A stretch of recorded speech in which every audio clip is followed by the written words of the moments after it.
Fala galera da Mob, galera da internet, são todos bem-vindos a mais um Mobcast. Este é o nosso podcast que nós chamamos de Mobcast e é mais um follow-up. Follow-up tem a ver com não deixar esfriar aquilo que foi aquecido.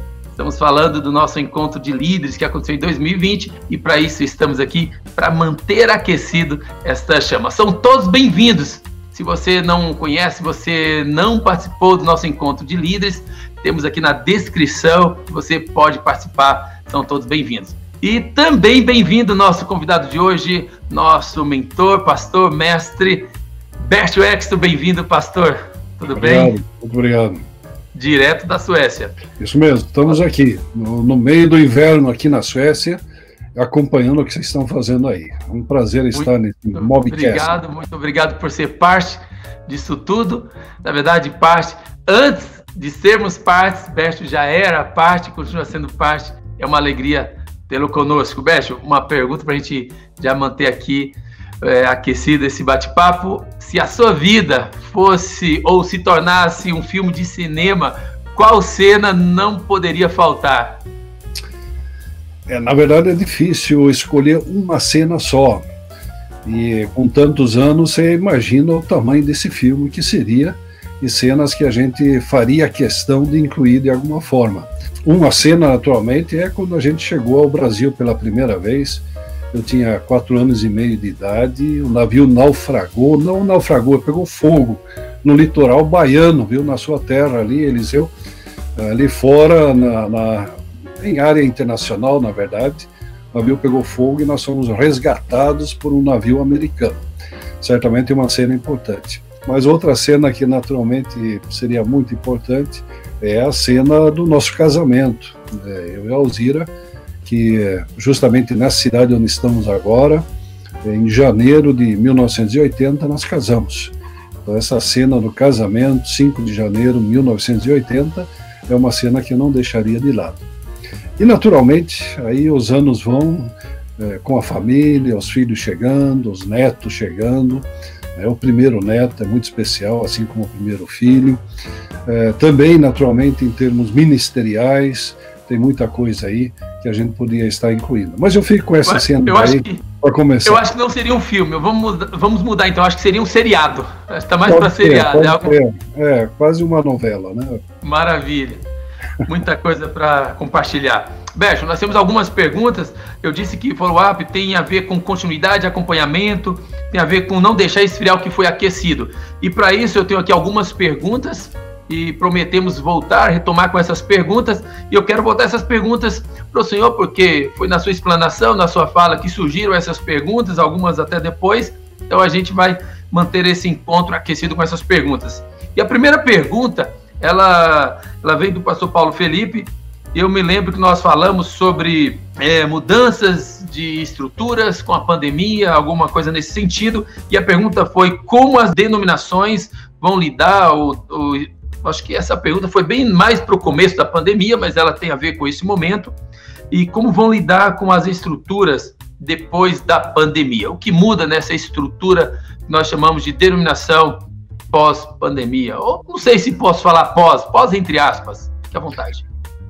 Ainda não sabemos como é que vai terminar essa pandemia e nem o que vai ser o resultado final disso, né? Mas não há dúvida de que há mudanças. Eu creio que um exemplo disso é o que nós estamos fazendo agora. Nós entramos definitivamente numa era de internet, uma era virtual, e eu creio que isso vai continuar. E uma denominação que naturalmente quer estar presente na sua comunidade, no seu país, no mundo, precisa naturalmente trabalhar toda essa questão da comunicação pelas redes sociais, a sua presença nesse sentido. Mas ao mesmo tempo achar um equilíbrio, porque eu creio que é muito importante a comunhão dos irmãos na igreja local e também naturalmente dentro de uma denominação. Em termos de uma denominação assim propriamente dita, eu creio que há alguns elementos que vão ser muito importantes no fim dessa pandemia, pós-pandemia, ou independente qual vai ser o resultado final. Uma delas é a área de educação. A educação teológica vai ter que levar em conta também essas mudanças tecnológicas, também o fato de que nós vamos entrar num período onde as questões ambientais serão muito importantes. Houve uma redução muito grande, naturalmente, de voos internacionais, voos nacionais também, e isso tem que ser levado em conta, e eu creio que isso vai nos levar a repensar, quem sabe, viagens, quem sabe a forma, inclusive, de estar se comunicando com outras partes do mundo, até em termos de fazer missões. A outra coisa que eu creio que é muito importante, e a pandemia nos pegou, quem sabe, de certa forma de surpresa, nos mostrou a necessidade disso, é um plano de contingência. Nós não estávamos preparados para essa mudança e tivemos bastante problemas em várias áreas estruturais, na área financeira, econômica, na área do cuidado dos nossos obreiros, tanto nacionais como internacionais. Então nós precisamos ter um plano aqui feito para situações catastróficas, né, ou de emergências que podem surgir. Então eu creio que nós precisamos estar trabalhando isso de uma forma muito clara.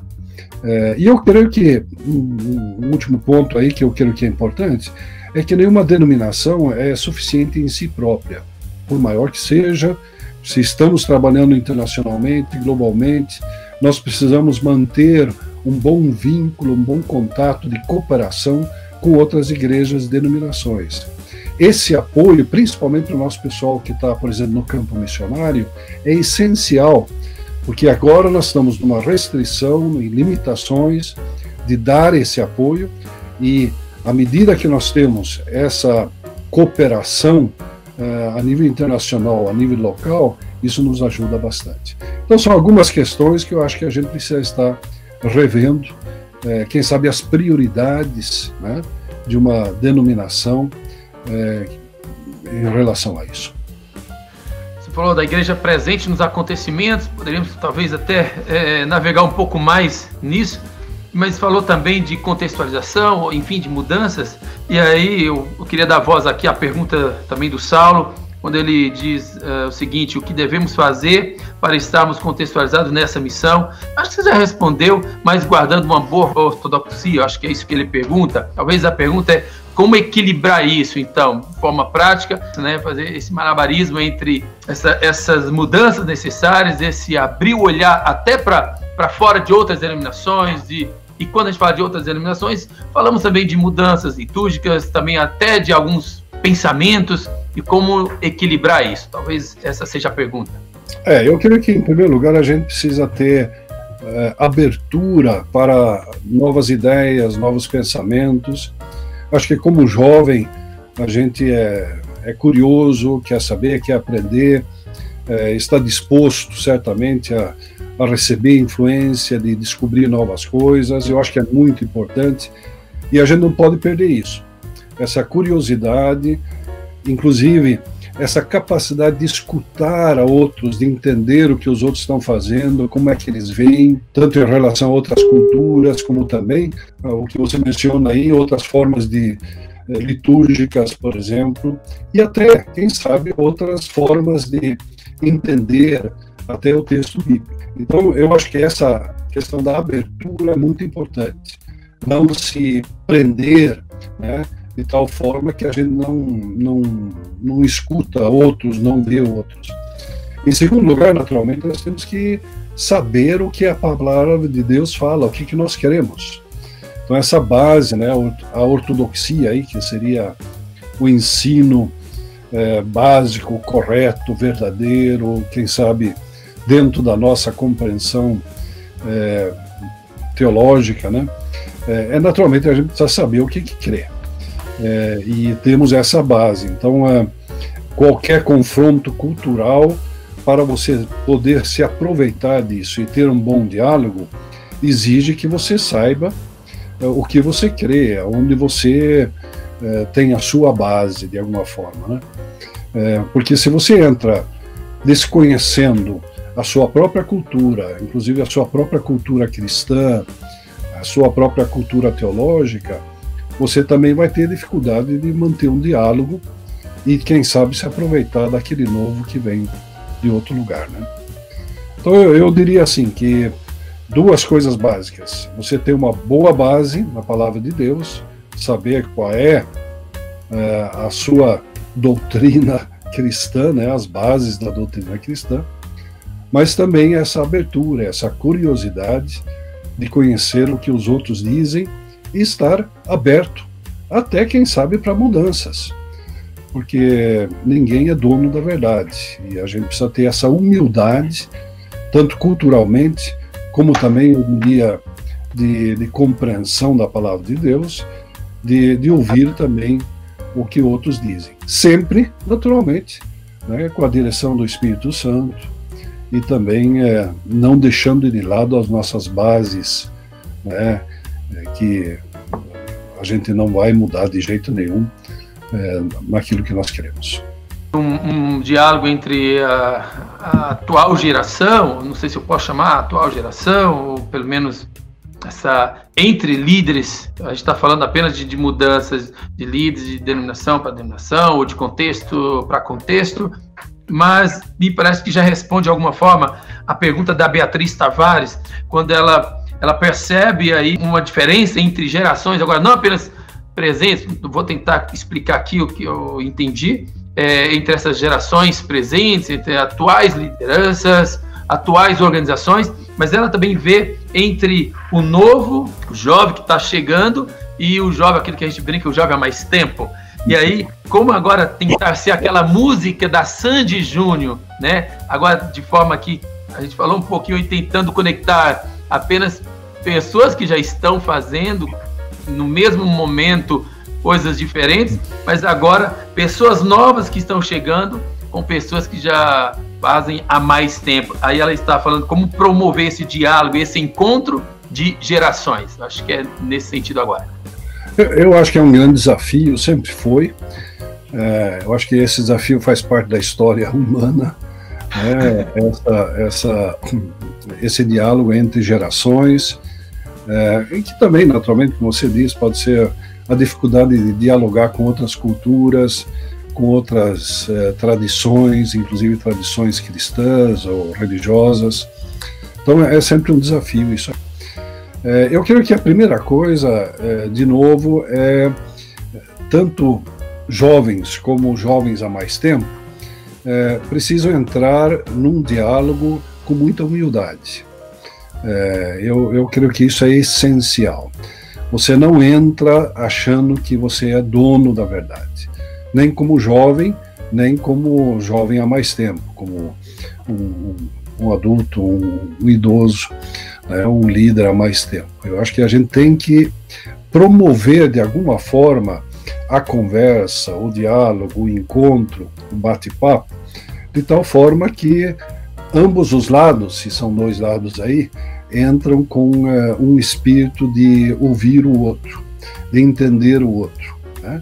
Não em primeiro lugar de estar expondo o que eu acho, mas ouvir o que você acha, o que o outro acha. Eu creio que não existe uma fórmula mágica de resolver isso aí. Você precisa, de alguma forma, se relacionar para criar um vínculo de confiança. Quando o jovem confia no adulto, no líder mais, quem sabe, experiente, e quando o líder também confia no jovem, aí há um ambiente, há uma possibilidade de realmente trocar ideias, entender um ao outro, e mesmo tendo opiniões diferentes, que é natural, é até saudável, pode-se ter um bom diálogo, uma boa conversa. Eu acho que o jovem, às vezes, pode sentir que é inferiorizado de alguma forma por falta de experiência, ou quem sabe, por causa da função que o líder tem, e pode se sentir um pouco pressionado com isso. Também pode sentir que agora eu entendo melhor do que ele entende, porque eu tenho quem sabe, mais conhecimento, mais estudo, coisa assim. Então, às vezes existem preconceitos, quem sabe medos, tem coisas que criam essa barreira. Também do líder mais maduro, eu acho que pode haver várias coisas. Uma coisa é, às vezes, o medo de perder a sua posição. De repente, alguém acha que se eu dou espaço aqui para líderes jovens, vai ser uma ameaça para a minha liderança. E é triste quando isso acontece, né? Agora, eu estava pensando uma coisa. Eu acho que muitas vezes o líder mais experiente, o idoso, eu tenho mais de 40 anos de ministério, às vezes pode ou ter esquecido os seus problemas da juventude, até os seus pecados de juventude, e tem o medo de que, de alguma forma, o jovem vai por um caminho errado, ou vai fazer os erros, né, que a gente fez como jovem. E eu creio que é justamente nesse espírito aí, Eliseu, de confiança, onde você cria um clima, onde a gente pode sentir que eu posso compartilhar, e todos nós somos humanos, todos nós que já fomos jovens também passamos por muita coisa, tem muita coisa boa, tem coisa que a gente gostaria de ter feito diferente. Sempre temos. Bom, o Jovem também gosta muito de experiências e ouvir histórias, né? Por isso que eu até introduzi com uma pergunta: se sua vida se tornasse um filme, qual seria uma cena indispensável? E aí o Gustavo traz uma pergunta, e parece que essa pergunta ela chega com essa curiosidade de uma história, de uma vivência, em um momento em que o senhor compartilhou a palavra em algum lugar, uma cultura diferente, e qual foi a estratégia de adaptar, primeiro o choque, qual foi a diferença e qual foi a saída. Eu acho que é isso, uma história, algo prático. Você morou em vários lugares, Brasil, Suécia, Inglaterra também, né? Então, em alguma situação, uma experiência, sei lá, o contexto ele é diferente, e qual foi a estratégia? Viajando bastante, como eu viajei, é claro que a gente entra em situações, às vezes, a gente não está bem preparado e culturalmente comete os seus erros, né? Eu estava uma vez pregando em cidade de San Juan, em Porto Rico, numa conferência, uma conferência bastante grande, na verdade, e eu estava tentando falar o meu espanhol, e no meio da minha fala, de repente eu uso uma expressão falando sobre indo de um lugar para outro, e falando sobre ir de carro e tal, e de repente mais de 2.000 pessoas que estão ali na conferência começam a dar risada. E aí você fica preocupado. Que palavra foi que eu usei no meu espanhol bastante limitado, principalmente naquela época, que de repente gerou essa... Será que eu falei alguma coisa feia, quem sabe até um palavrão? O que foi que eu falei no meio de tudo isso? E eu tinha usado uma expressão que se usa muito, em muitos lugares, inclusive na Espanha mesmo, que é a palavra coche, que significa carro. Eu falei, então, que a gente chegou de coche para um certo lugar, para uma determinada atividade, e foi isso que gerou esse riso geral, né, dentro da conferência ali. E eu virei para o pastor argentino, inclusive, que era o pastor ali, e eu disse: o que foi que eu falei? Não, ele disse: pode seguir, não tem problema nenhum. Eu disse: não, mas eu preciso corrigir, então, o pessoal todo está dando risada de mim aí, estou tentando comunicar uma coisa séria. Ele disse: não, continua. Eu disse: não, me diga o que é. Não, é que você usou a palavra coche, que aqui significa porco. Coche, né? E aí eu entendi, é claro, todo mundo estava vendo eu ali chegando montado num porquinho, né, para esse diferente lugar. O que você faz nesse momento? Você dá risada junto, você tenta explicar, e eu então continuei pregando e tal, mas dentro daquele ambiente que ficou um pouco humorístico. E tem muitas histórias assim. Eu cheguei uma vez no Japão para pregar, e naquele estilo brasileiro, né, de querer abraçar todo mundo, e de repente depois do culto eu fui ali cumprimentar as pessoas e todo mundo dava 2 passos para trás assim que eu chegava. E quando eu olhei depois ali, o pessoal de repente tinha sumido perto de mim, porque ninguém queria receber um abraço dentro de uma cultura onde você não faz isso, onde você não tem esse tipo de cumprimento, né? E aí o que você faz? Bom, você pede desculpas e na próxima você faz diferente. Então tem muitas situações assim, que eu acho que a gente tem que, de novo, ser bastante humilde, né? Entender que você não conhece todas as culturas, mas também saber dar risada de si mesmo, não se levar muito a sério. E quem sabe com os anos a gente vai perdendo um pouquinho essa vergonha. A gente já fez tanta coisa, né, errada nesse sentido, já deu tanto bola fora, que no fim não tem tanta importância assim, né? Muito válido. Eu fico pensando nessas histórias e falou, viver, dar risada e vai aprendendo. Acho que é a convivência que vai nos aperfeiçoando. E pensando nessa comunidade que não se abraça no primeiro momento, provavelmente é uma comunidade que está um pouquinho melhor aí, se tratando de pandemia, né, ou não? Certamente, certamente. Bom, nessas histórias, e a gente falou um pouco também antes da diferentes gerações tentando se encontrar, e aí a Marielle, ela traz uma certa preocupação, ela traz, talvez essa pergunta me parece que traz uma conotação de medo, aquela sede de quem quer viver e não negligenciar nada. E aí ela transforma isso em pergunta: qual é a característica, talvez o senhor percebe, que está sendo negligenciada pelos jovens dessa geração, mas que estava presente na sua geração?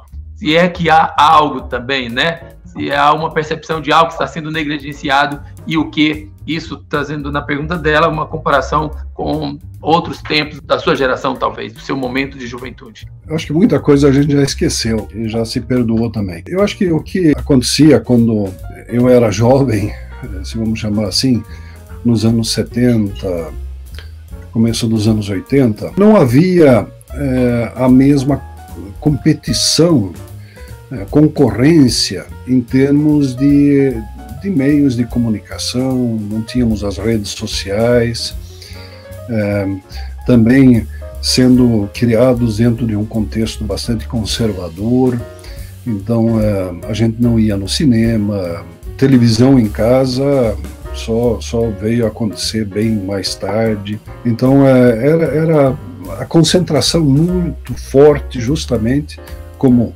jovem crente, era na igreja. Então a gente passava a semana na escola e na igreja, basicamente. Sábado, domingo, então, era desde sábado de manhã até domingo à noite, basicamente direto a gente estava ali.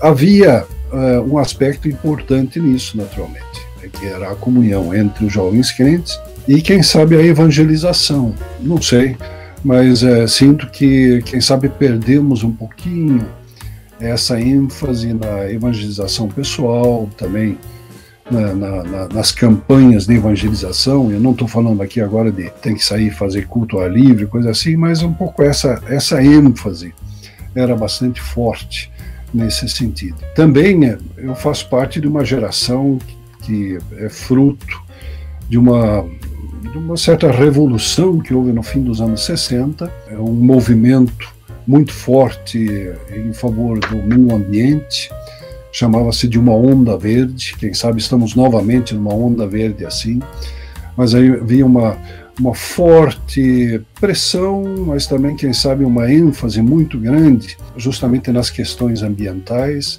no modelo de vida simples. Surgiram muitas comunidades, também tínhamos um movimento no fim dos anos 60, começo dos anos 70, e é quando eu estou então aí entre 18 e 20 anos de idade, do povo de Jesus, Jesus People, e ali todos nós era de cabelo bem comprido, a gente tinha culto de oração sentado no chão, e tinha quem sabe um outro ambiente nesse sentido. Agora, se isso deve ser reproduzido hoje, eu tenho muita dúvida. Eu acho que algumas ênfases, sim, quem sabe. Essa ideia, inclusive, de um estilo de vida mais simples. Eu acho que nós somos pegos fortemente pelo materialismo. E se alguma coisa, quem sabe, me preocupa com a juventude de hoje, principalmente quem começou a carreira profissional, é de dar tanta ênfase nas questões materiais que se perde muito daquele valor espiritual. Eu acho que quando você fala sobre isso, acaba respondendo a pergunta da Arielle, quando ela fala sobre a visão da igreja, quando você traz essa percepção de materialismo e essa também comparação da juventude antes, a juventude hoje, eu acredito que já traz um pouquinho também sobre essa sua percepção de igreja hoje. E eu acho que vale a pena, dentro dessa fala sua, aí de repente trazer um pouco disso, e pensando também nessa pergunta da Ariela, que me parece que ela tem muito a ver com isso que o senhor acabou de falar, essas percepções, e o que ela transforma a pergunta da seguinte forma: qual é essa sua visão sobre a igreja hoje? Aí eu acho que quando a gente fala dessa preocupação material, e já fazendo essa conexão com Jesus People, não sei, povo de Jesus, né, alguma coisa assim, o que mais poderia trazer para a Arielle sobre percepção, visão? É difícil generalizar, na verdade. Nós temos vários níveis de igreja e tem muitas igrejas locais que estão fazendo um excelente trabalho, estão alcançando inclusive as gerações mais jovens, tiveram a coragem de mudar um pouco a sua liturgia, a sua forma de falar, a sua forma de expressar a fé, e estão alcançando aquela geração. Pode ser que seja uma igreja para aquela geração, mas eu creio que são formas bastante criativas e tal, que são positivas, e nós temos muitas igrejas ao redor do mundo, e também no Brasil, naturalmente, que estão fazendo um excelente trabalho. Agora, se a gente vai generalizar e dizer a igreja de uma forma geral, é claro que há grandes preocupações. Eu acho que a igreja, ela se acomodou em grande parte, principalmente onde ela já tem uma certa força econômica, política, um respeito na sociedade, e aí ela pode, quem sabe mais, tentar preservar a sua riqueza material, a sua presença, inclusive a sua presença política, do que realmente ser uma igreja profética, que continua denunciando o pecado, a injustiça, a corrupção, a discriminação e o pecado em si, naturalmente, de uma forma geral, tanto o pecado individual como o pecado estrutural, coletivo, que nós temos na sociedade. Então, o que eu vejo é que em muitos países onde a igreja é evangélica, e isso claramente nós vimos também na igreja católica romana ou na igreja ortodoxa, onde ela existe, quando ela torna-se um fator forte economicamente, politicamente na sociedade, ela facilmente se alia às estruturas injustas, e às vezes que apenas são estruturas políticas, e acaba perdendo a sua força espiritual, a sua força de uma palavra profética. E isso me preocupa bastante. Eu acho que nós estamos bastante acomodados, tanto em relação aos desafios que ainda temos de alcançar aqueles que ainda não foram alcançados com o Evangelho, como também de promover as mudanças necessárias, ou pelo menos incentivar as mudanças necessárias dentro da sociedade, em termos de uma sociedade justa para todos, uma vida melhor para todos. E muitas vezes isso aqui, e nós estamos vendo isso claramente, não só no Brasil, não é só privilégio nosso no Brasil, isso a gente vê em outros lugares, aqui também na Suécia, que as coisas se tornam muito políticas, né? E acaba, de alguma forma, perdendo a sua base nas escrituras, e acaba sendo muito mais uma coisa de ideais políticos, quem sabe filosóficos, do que realmente uma promoção do reino de Deus.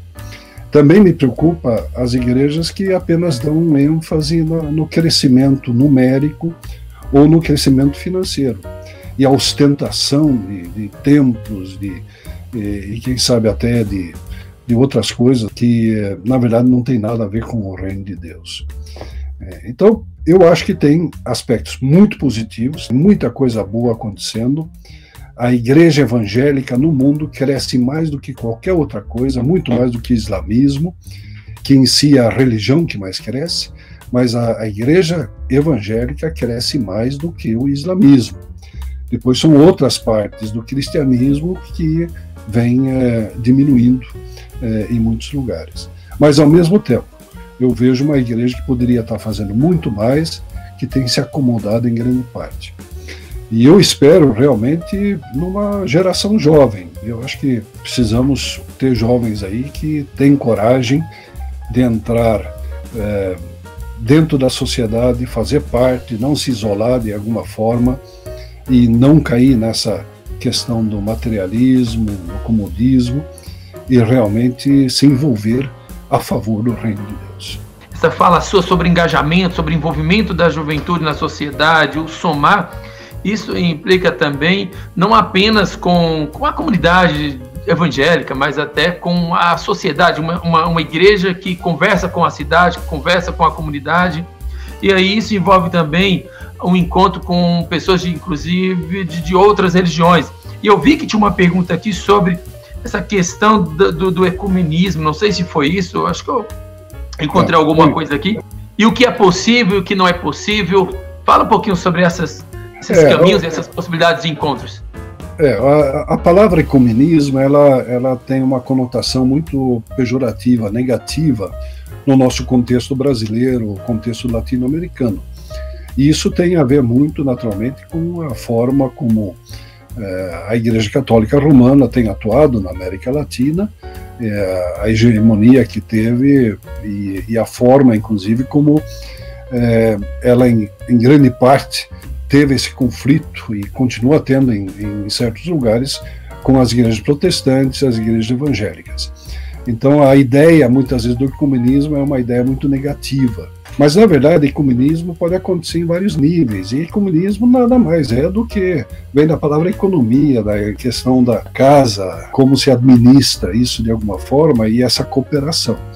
Então, o ecumenismo pode acontecer em vários níveis. Nós temos um ecumenismo com outras igrejas evangélicas. E aí nós podemos ter uma cooperação bastante ativa, forte, em basicamente todas as áreas. A área de ensino teológico, a área de produção de material, de ensino evangélico, a área de evangelização, missões, e assim por diante, tradução da Bíblia. Quer dizer, tem muitas coisas que acontecem a nível ecumênico nesse sentido, né?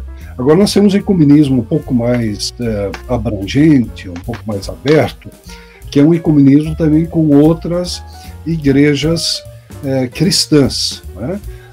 Que podem ser de uma linha mais tradicional histórica, por exemplo, com a igreja luterana, a igreja episcopal, né, a igreja anglicana, que são, quem sabe, em outras áreas que a gente pode estar trabalhando, que quem sabe nem em todas as áreas é possível, mas eu diria que em grande parte. Por exemplo, a Aliança Evangélica Brasileira, ela inclui todas essas igrejas, tanto as históricas, né, como também as igrejas evangélicas, vamos dizer assim, mais do centro, como também igrejas pentecostais.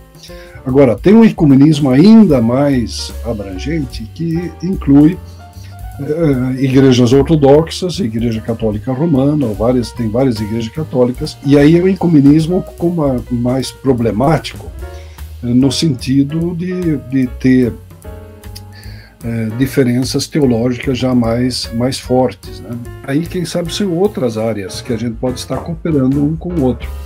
A área, por exemplo, de combater a perseguição aos cristãos.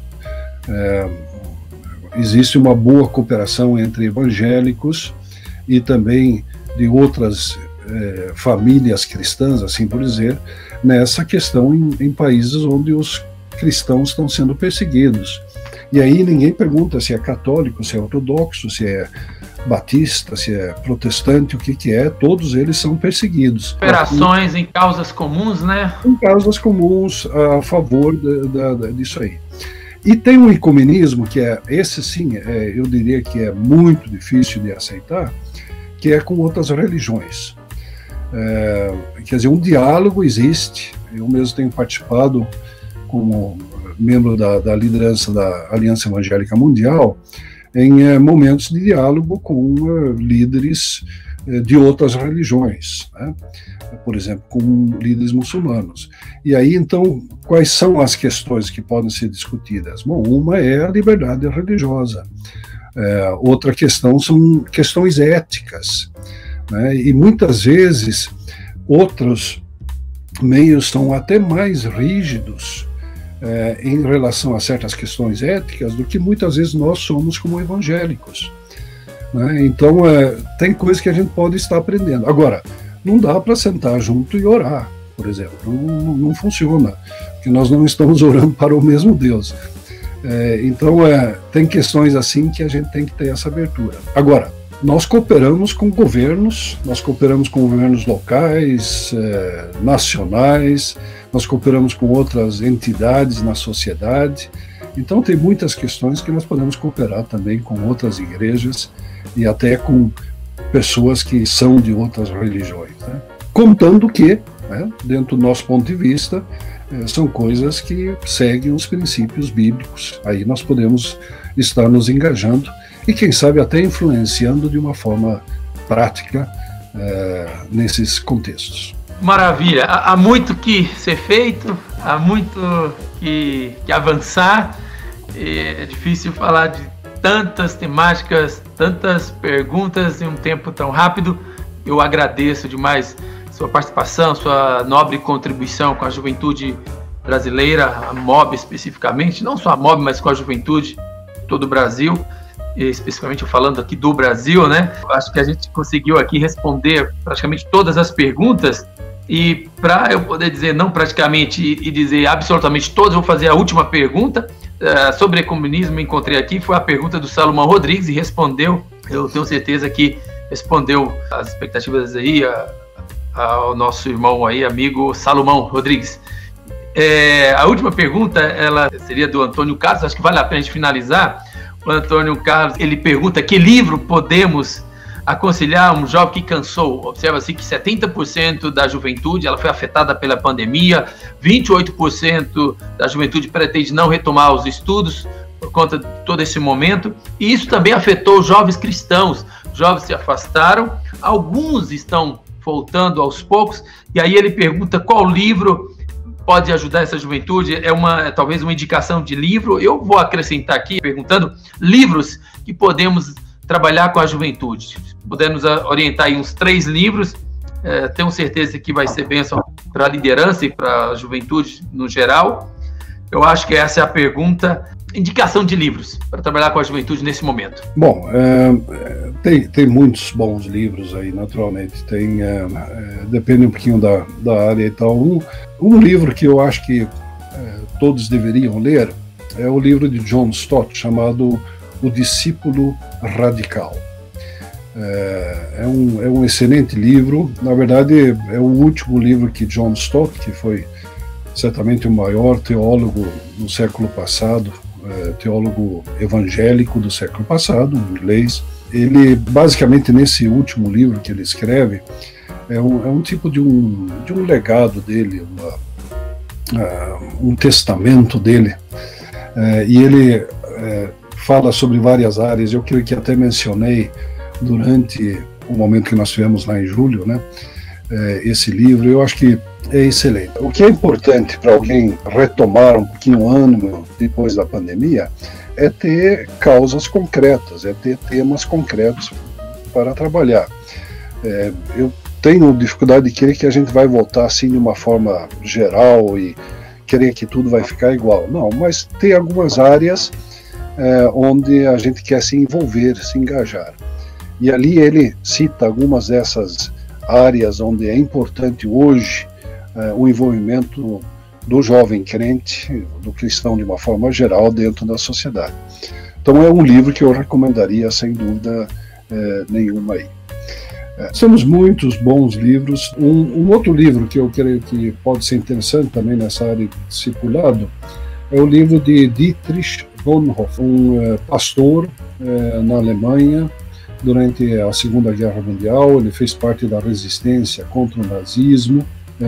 E ele fala sobre a importância de estar se envolvendo em diferentes questões da vida e quem sabe até, né, pagar o preço por isso. Eu estava falando aqui dessa visão profética, né, dessa função profética que nós temos, e eu acho que é um livro que é muito importante. Na minha vida como jovem, foi um dos livros que mais me impactou, na verdade. E nós temos esse livro em português, e eu acho que é um excelente livro aí. Eu recomendaria também os livros que nós temos de Christopher Wright.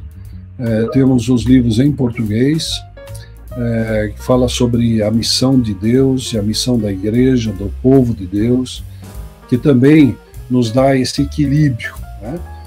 Onde a gente tem essa visão bastante holística, né, completa do Evangelho e também da nossa atuação como igreja, onde naturalmente nós estamos promovendo o reino de Deus aqui na Terra, mas também com essa perspectiva do reino eterno com Deus na eternidade.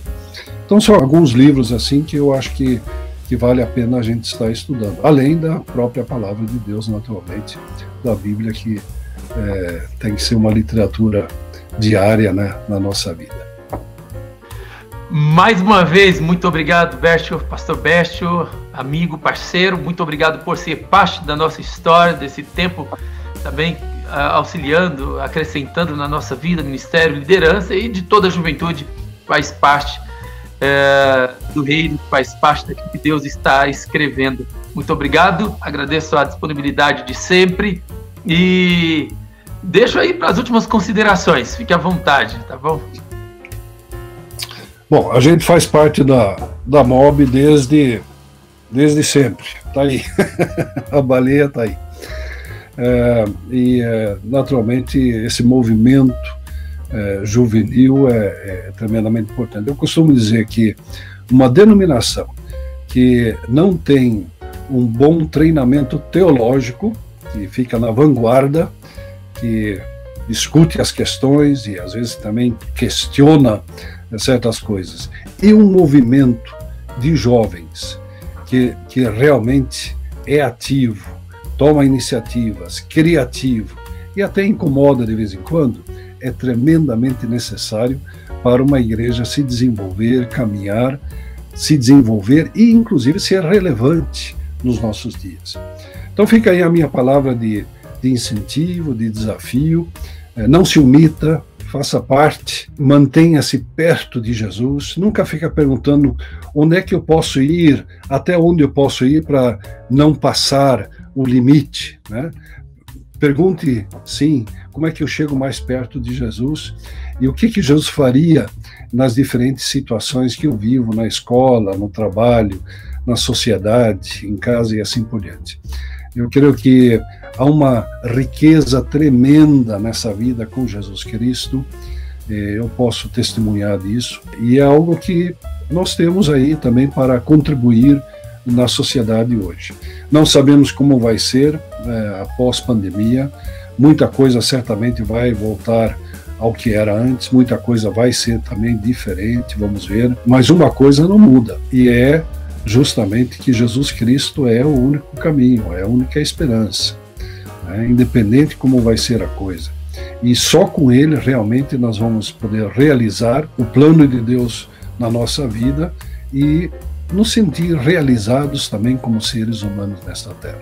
Que Deus abençoe ricamente cada um de vocês que estão liderando, Eliseu, Lucas, a turma na liderança da MOB, vocês que estão nos ouvindo aí de alguma forma, fique bem próximo de Jesus e trabalhando juntos, de mãos dadas, aí nós vamos longe. Maravilha, muito obrigado. Mais uma vez, muito obrigado, obrigado pelas palavras. Exatamente isso, o porquê permanece o mesmo, como a gente vai se adaptando e, se Deus permitir, algo que aconteceu antes da pandemia, o Mobiliza Brasil, estamos com santas expectativas que aconteça esse ano, estamos preparando para isso, estamos preparados para receber jovens de todo o Brasil e certamente nos encontraremos pessoalmente, Bércio, espero que sim, o convite já foi feito e certamente teremos a alegria de ouvi-lo mais ainda no Mobiliza Brasil, 8 a 10 de outubro, aqui na capital do Brasil, onde tem o céu mais lindo do mundo. Você morou aqui, você sabe disso,